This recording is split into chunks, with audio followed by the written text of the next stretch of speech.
All right. This will be a short one. I am on vacation. And have my therapy brain relatively off, which is good for the most part. But vacations are good. I think vacations are a very useful thing. I've been thinking a lot about just defining vacation.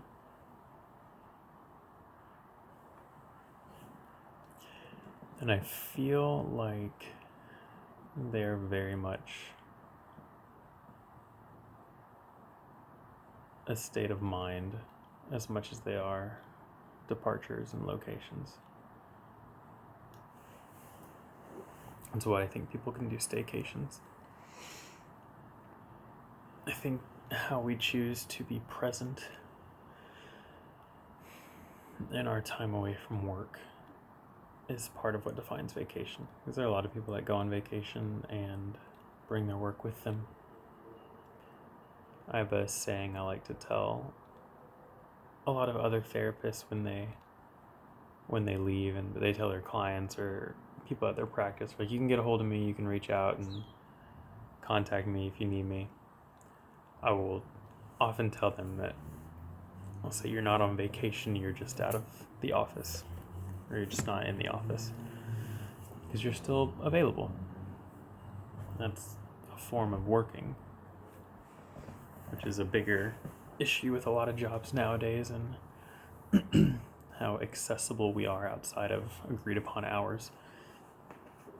Which is less the case for people who own their own business like I do, but more for people who sign work contracts for 9-to-5 jobs, or 40 hours a week, 32 hours a week, whatever, and more or less, and then they get contacted outside of work and it's not what they were contracted to do. So yeah, I think, just because you're somewhere else doesn't mean you're not working. Especially work from home, people sometimes go elsewhere. Man, my eyes look so bloodshot. I'm tired. Whoa, this area.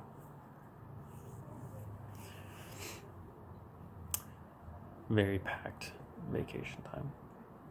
I like a lot of simple, quiet stuff. But some vacations are full of a lot of stuff and busyness, which can be good. I am enjoying myself, just tired. Very exhausted, a lot of walking, a lot of being around stuff, a lot of cool stuff. Today I was in Muir Woods. I'm in San Francisco. That's a helpful detail. Very foggy June San Francisco. And surprisingly cold. I didn't realize it'd be colder in San Francisco than it is in Kansas City. Which is fine. Not cold. Jacket cold. But I left the park with this book, of which I have not read yet. None of it. As someone who likes to write and likes stories, that's a really cool part of vacation for me, is seeing things that inspire that. There's just only so much you can get from movies and even books that you can't get visually.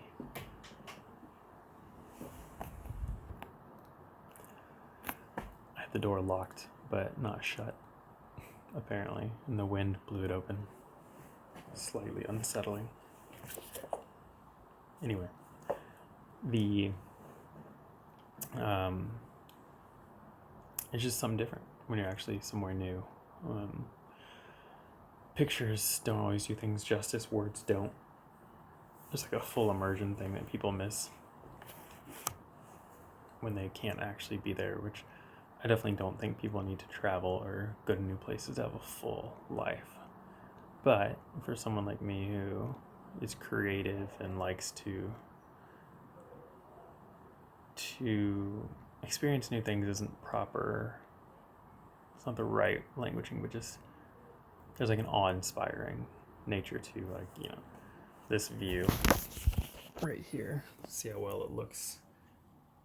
I don't know how well that comes through, but seeing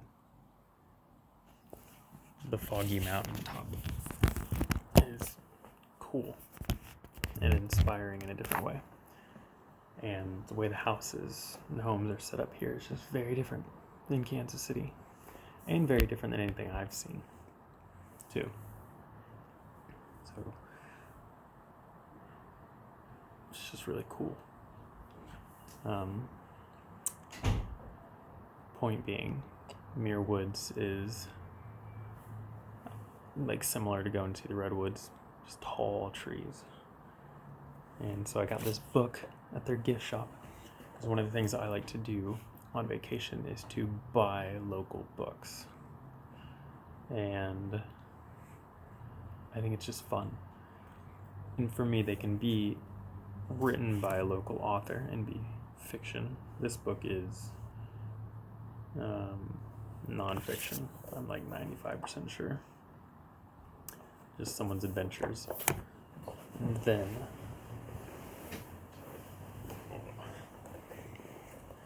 this book, also nonfiction, and it's just stories of San Francisco. Author-artist partnership. So got some fun pictures and cool places and cool descriptions. So it's fun to go to places and then read about them and hear stories from locals, and even fiction maybe set in the location, or just from the perspective of people who lived here. That's another really interesting thing, going to a used bookstore. The used books were different than Kansas City's used books, which shows the cultural difference of just what literature people read in different areas. It's really cool to me.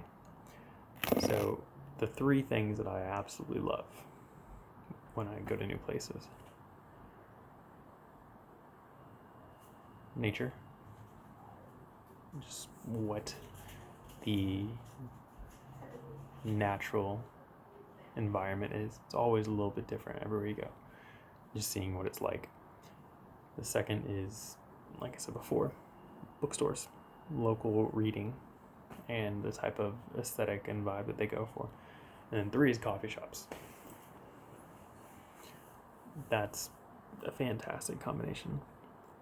I don't need all three of those things, but I really like it.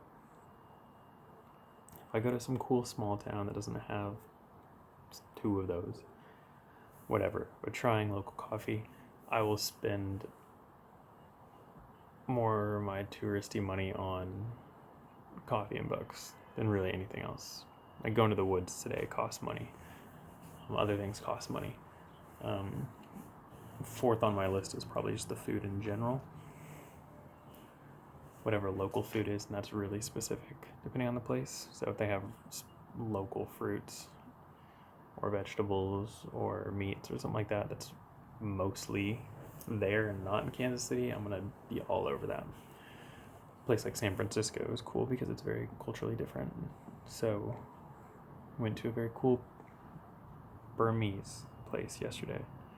I've never eaten Burma style food, so that's cool. Very cool.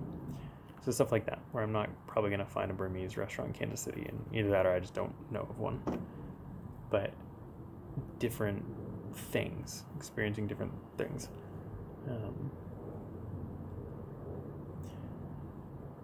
And to my point earlier, trying to get into a headspace of resting, which looks a lot of different ways, but part of it is going slow. So I prefer vacations where I'm not in a hurry. And if people I'm with are in a hurry, I try to just go with the flow. So I like slower ones because of that, where it doesn't really matter if we get to everything. So if there are a lot of things to do, I prefer longer vacations if possible, to just take my time. Like if the restaurant's just enjoyable, or having good conversation that you can just stay an hour later than you wanted to, or if we're in nature and you can just sit and read or write, or a coffee shop that's just really nice, you just hang out longer, or like this bookstore we went to that I got the second book I showed, The Spirits of San Francisco, way bigger bookstore, Green Apple bookstore, I think is what it's called. And I was probably there for close to an hour. I thought it'd be like a 15-minute stop, but it was bigger and it was cooler, and I walked around a lot. So things like that are cool. But it's just state of mind. Like I said, being on vacation is, to me, being separated from. It's not just work. It's being separated from the day-to-day requirements of me. It's probably how I would define it. And some stuff comes up. Like I've gotten like 2 texts, work-ish related,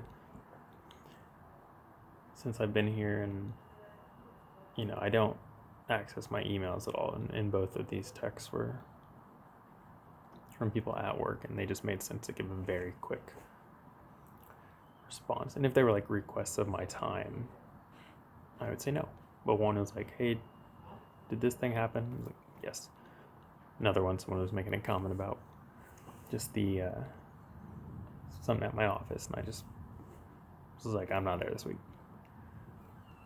Seemingly little. I know for a lot of people that's like a no big deal thing, but I'm pretty adamant about, when you're not at work, you're not at work. Unless you have jobs that require you to be immediate responders. Like, don't work when you're not at work. That's my thing. Or do other work, right? Because there's plenty of stuff to do around most of our homes, or in terms of most of our lives and tasks that need done. And then trying to just engage in an overall peace and rest, which today was hard because I woke up kind of sick and really bad headache, and my stomach was feeling off, and I'm mostly better today. Or tonight. What is this? 6:38 local time. So I feel better now, but harder start to the day. So, and the other thing is just being in nature, like just being out and about. I said being in the woods is just very not problematic. I think the more time I spend in nature, the more I realize how pointless so much of the day-to-day whining and fussing is in the world.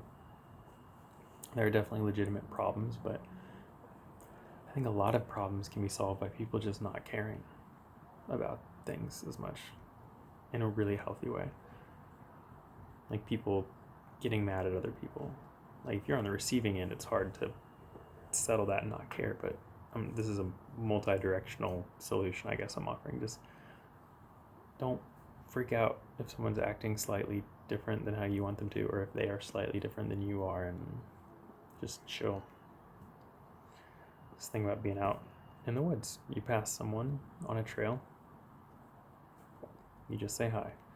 Maybe you help someone take a picture, or vice versa, or a quick comment here or there. Nobody cares about background or what you look like or what your personal life is like. You're just enjoying nature.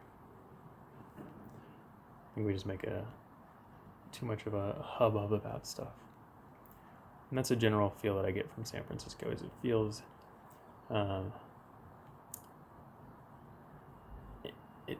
everyone's kind of just doing their own thing, it feels like. But it's super chill, whatever. I feel like in Kansas City, you're more likely to have someone talk to you, but you're just not sure if they're going to say something nice or if they're going to be really bothersome. And I feel like here, people they're just not going to talk to you, other than a quick, like, excuse me, or, moving in and out. People just kind of leave you alone. But it's a cool place. Surprisingly restful for a city. But again, it's not quite Kansas City. So, and I'm not in like a skyscraper area either, which is important. Anyway, beautiful nature here. Worthwhile place to get out in the weather, even if this is a colder season, apparently. It's still gorgeous. And I love fog. Got cool pictures of the Golden Gate Bridge, all foggy.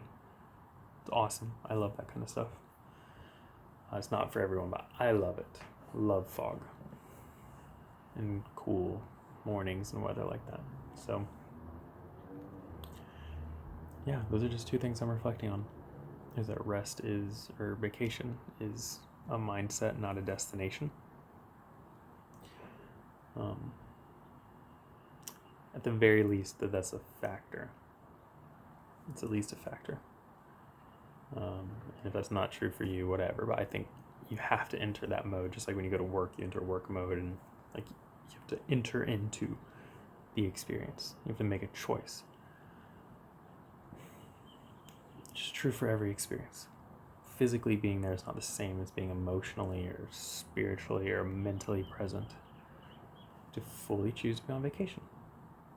Fully entering into that experience. That's what I'm getting at. And then nature. Like, geez, just people need nature. And there's so much of it.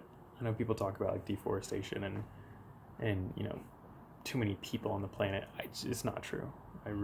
That's a very direct and hard statement, but there's so much space still. We just pack into cities. But there's so much green in the world still. It does suck if you have to drive really far for it, but there's so much nature around. And I think continuing to keep that alive, this city seems to do that pretty well.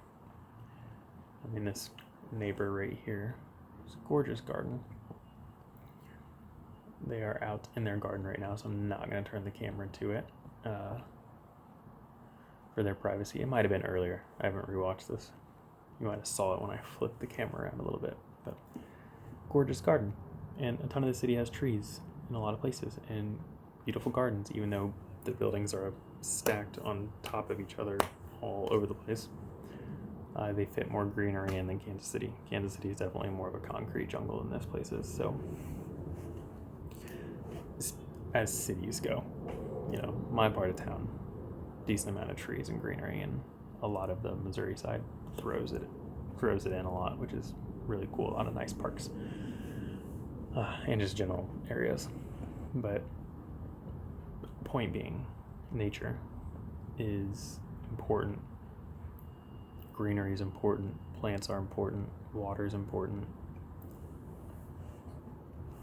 I think people need that. And there's a reason why people are happier around those things. And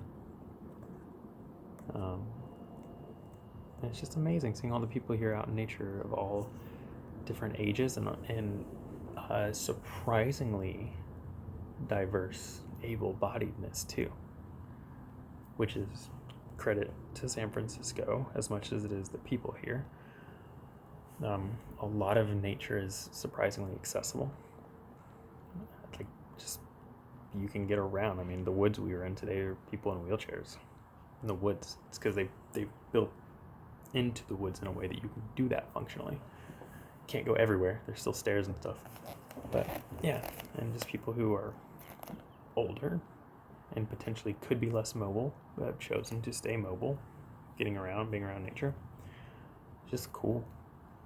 And I think there's a symbiotic relationship there. Give yourself to nature and it gives back a little bit. You spend time in it, it's healing for both parties. So that's my encouragement for myself and to anyone listening. And I am going to cut this one short today because I am on vacation, but it was good to get some thoughts out. Nature is important. Nature's important. And enter into experiences. Vacation mode. Mental vacation mode. Anyway, yeah, it's a good Monday. It's nice to be in San Francisco for the first time ever. I did not have a negative opinion heading into this trip. I'm not crazy about cities, and I've heard mixed things about San Francisco, and not super sure why now after being here. It's definitely denser than I prefer in terms of living, but it's probably a pretty cool place to live, all things considered. It's definitely exceeded expectations for me. Beautiful, very walkable, very lively, very people-y. So it's cool. I like it. Anyway, that is it for me. See ya.